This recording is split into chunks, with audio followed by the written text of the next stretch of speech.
National Weather Service in Fort Worth has issued a severe thunderstorm warning for Parker County in north-central Texas until 8:30 p.m. Central Daylight Time.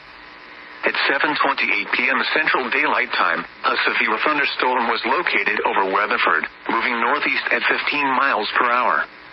Hazard, 60 miles per hour wind gusts and quarter-size hail. Source, radar indicated. Impact, hail damage to vehicles is expected. Expect wind damage to roofs, siding, and trees.